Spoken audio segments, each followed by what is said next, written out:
In diesem Video wollen wir uns einmal anschauen, wie man den MACD automatisieren kann.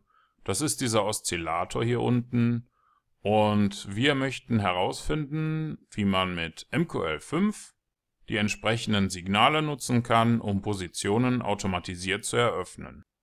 Um das zu tun, klicken Sie im MetaTrader bitte auf dieses kleine Symbol hier oder drücken Sie die F4-Taste. Das ruft dann hier den Meta-Editor auf und hier klicken wir auf Datei, Neu, Expert Advisor aus Vorlage, Weiter. Ich vergebe hier einmal den Namen Simpler MACD-EA, klicke auf Weiter, Weiter und Fertigstellen. Jetzt kann alles oberhalb der OnTick-Funktion hier gelöscht werden und auch die 2 Kommentarzeilen werden entfernt. Wir starten mit einem Include-Befehl für die Datei trade.mqh. Die gehört zum Lieferumfang von MQL5 dazu und stellt Handelsfunktionen bereit. Danach erstellen wir eine Instanz von der Klasse cTrade, die bekommt den Namen Trade. Und diese Instanz werden wir gleich verwenden, um Positionen zu eröffnen. Dazu müssen wir erst einmal den Ask-Preis und den Bid-Preis ermitteln. Das macht die Funktion SymbolInfo-Double für das aktuelle Symbol, also das Währungspaar auf dem Chart.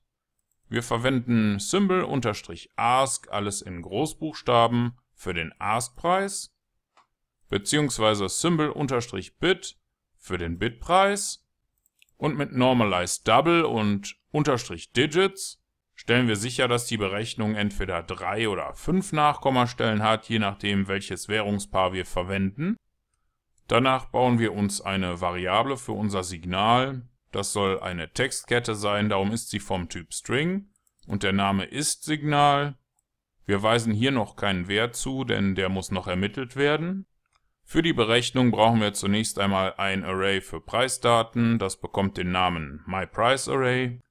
Und jetzt nutzen wir die in MQL5 integrierte Funktion iMACD für das aktuelle Währungspaar auf dem Chart und die dort verwendete Zeiteinheit, um anhand der Schlusskurse einen Wert zu berechnen.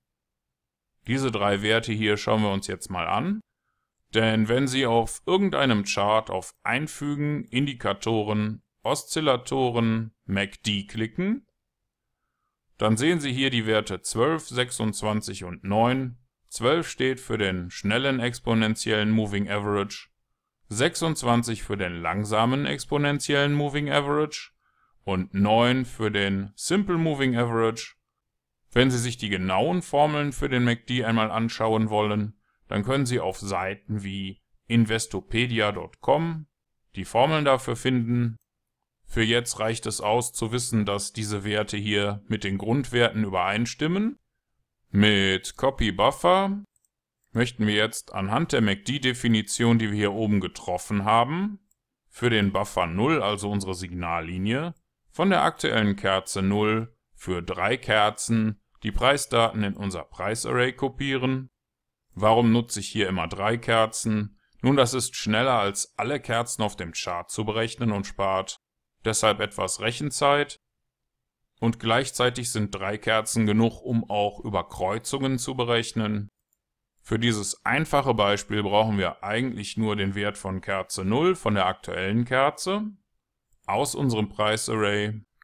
Denn wenn unser MACD-Wert größer ist als 0, das bedeutet, wenn er sich oberhalb dieser gestrichelten Linie hier befindet, dann hätten wir ein Verkaufssignal und weisen den Begriff Sell unserer Signalvariable zu. Im anderen Fall, wenn der MACD-Wert kleiner ist als 0, dann wäre das ein Kaufsignal. In dem Fall weisen wir unserer Signalvariable den Wert Buy zu. Und wenn unser Signal den Wert Sell hat und Positions Total kleiner ist als 1, dann bedeutet das, wir haben keine offenen Positionen. Und in dem Fall nutzen wir Trade.Sell, um 10 Microlot zu verkaufen. Andernfalls, wenn das Signal den Wert Buy hat und wir keine offenen Positionen haben, dann nutzen wir Trade.Buy und kaufen 10 Microlot. Zum Schluss generieren wir noch eine Chart-Ausgabe. Die soll den Command-Befehl nutzen und uns den Text "Das aktuelle Signal ist gerade" gefolgt von dem berechneten Signal ausgeben. Soweit war's das. Wenn Sie alles haben, können Sie auf Kompilieren klicken. Das sollte jetzt ohne Fehler funktioniert haben. Falls Ihnen das alles zu schnell war, dann schauen Sie sich doch einfach mal die anderen Videos aus diesem Grundlagenkurs an. Oder vielleicht ist ja auch der Premium-Kurs interessant für Sie.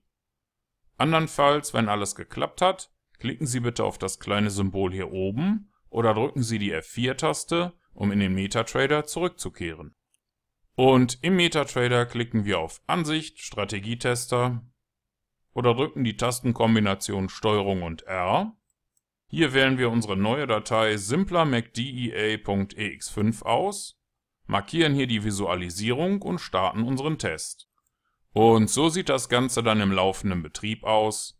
Wir haben hier nicht nur den MACD auf dem Chart, sondern wir haben auch bereits die erste Position geöffnet. Und Sie haben in diesem kurzen Video gelernt, wie Sie für den MACD-Oszillator einen MQL5 Expert Advisor programmieren kann, der automatisch die erzeugten Signale handelt. Und Sie haben das selbst programmiert mit diesen paar Zeilen hier in MQL5.